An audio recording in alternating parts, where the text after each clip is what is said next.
ఏంటో అంగరంగ వైభవంగా కోడల్ని ఇంట్లోకి ఆహ్వానించాల్సింది ఇలా సింపుల్ గా ఆహ్వానించాల్సి వస్తుంది.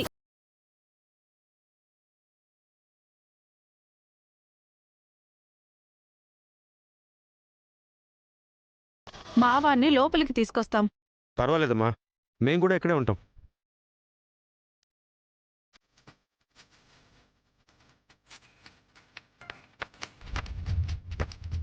అయ్యో, అలా అంటారేంటి మావయ్య గారు? పెద్దవాళ్ళు అలా నిలబడితే ఏం బాగుంటుంది? మేం ఆరతి గట్రా పట్టించుకొని లోపలికి వస్తాం, మీరు వెళ్ళండి. అమ్మా, మీరు కానివ్వండి. అలాగేరా అక్కయ్య, వదిన రండి.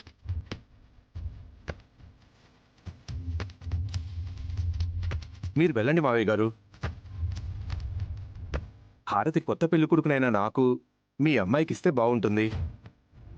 ఇలా అందరికీ ఇస్తే మా స్పెషల్ ఏముంటుంది? ఓ, అల్లుడు గారికి స్పెషల్ ఎంట్రీ కావాలంటండి. మనం వెళ్దాం పదండి. పదండి లోపలికి.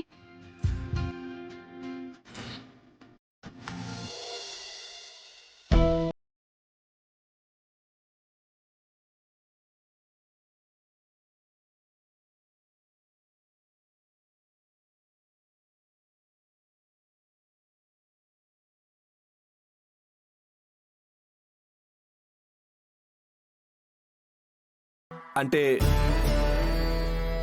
నువ్వు కూడా వెళ్ళి అమ్మకి సాయం చేయనా?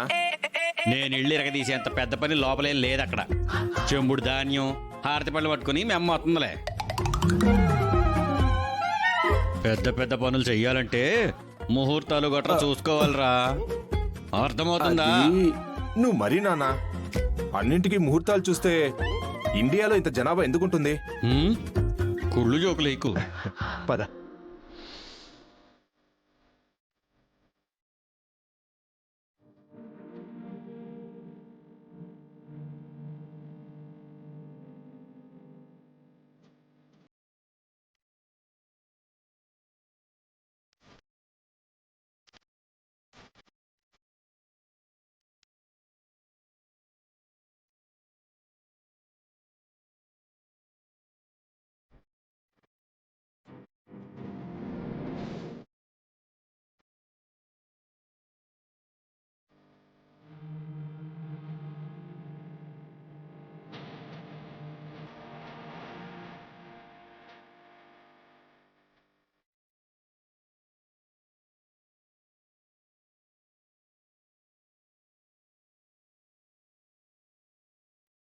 కోడలి పిల్ల, కుడికాలతో ఆ ధాన్యాన్ని తన్ని ఇద్దరు కుడికాలు పెట్టి లోనికి రండి.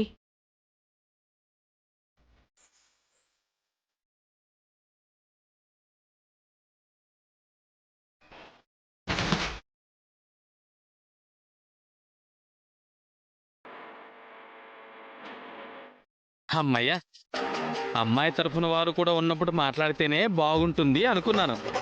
ఉండడం మంచిదైంది. పంతులు గారు, మనం తర్వాత మాట్లాడుకుందాం. ఉండవమ్మా, ఎంత పెళ్లి కొడుకు తల్లివైతే మాత్రం ఫ్లో కడ్డొస్తావేంటి?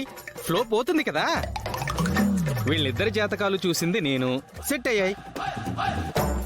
పెళ్లి ముహూర్తాలు పెట్టింది నేను, చెడింది. సరే, అంత బ్యాడ్ సిచ్యువేషన్లో మేడ పట్టిన వాడిలా సంభావన అడిగితే బ్యాడ్గా ఉంటుందని అన్నీ మూసుకొని పెళ్లి పందిట్లో నుండి వెళ్ళిపోయాను. ఆ తర్వాత హాస్పిటలే పెళ్లి పందిరై ఈ అబ్బాయి తాళి కట్టాడని తెలుసుకొని వచ్చాను. ఇప్పుడు నా సంభావన అడగడం న్యాయమే కదా, ఏమంటారు? ఇది అడగడానికి ఫోన్ కట్ చేసిన మరుక్షణమే పరిగెత్తుకుని రావాలా ఏంటి పంతులు గారు? అడిగితే ఆంటీయో అంకులో ఎవరో ఒకరు ఫోన్లో నుంచి పంపించేవాళ్ళు కదా మీ సంభావన. అంటే బాబు, మేం ముహూర్తాలు అడిగింది ఈ పంతులు గారిని కాదు, పెద్ద పంతులు గారిని. పెద్ద పంతులు గారా?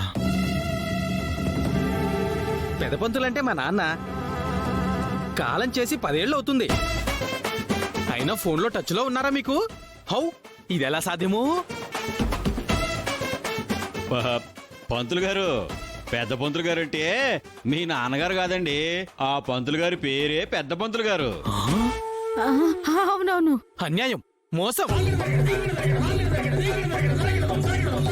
తరతరాల నుంచి మీ వంశం వారు మా వంశం వారితో అన్ని రకాల ముహూర్తాలు పెట్టించుకుంటూ అన్ని విధాల సంభావనలు సమర్పించుకుంటూ ఈరోజు ఈ ఒక్క పెళ్లి సంభావన ఎగ్గొట్టడానికి ఎవరో ఊరు పేరు లేని పెదపంతుల దగ్గరికి వెళ్తారా? ఏమండి, అయిందేదో అయిపోయింది. ఈ టైంలో మీ మనసు బాధపడ్డా నాకు ఇష్టం లేదు. మీ సంభావనతో చెప్పండి, నేను ఇచ్చేస్తాను. 10,000కి మాట్లాడుకున్నాను, 1000 అడ్వాన్స్ తీసుకున్నాను. అది పోను 20,000 తీసుకోండి.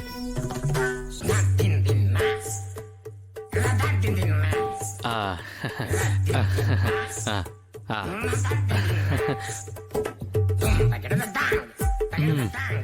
పెద్ద మనుషున్న వాడిని పెద్ద మనిషి అంటారు. అతను ఎలా ఉంటాడో ఇతను చూసి నేర్చుకోండి.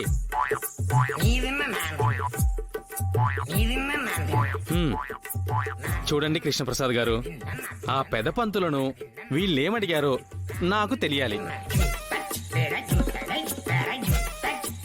ఆయనేం చెప్పాడో నేను తెలుసుకోవాలి. అది నిజమో కాదో డబుల్ సంభావన తీసుకున్నవాడిలా నేనే చెప్పాలి. ఆ మీ సంభావన మీకు ముట్టింది కదా, ఇక వెళ్ళొచ్చు కదా. డబ్బులు ఎగ్గొట్టేవారి మాట నేను వినను.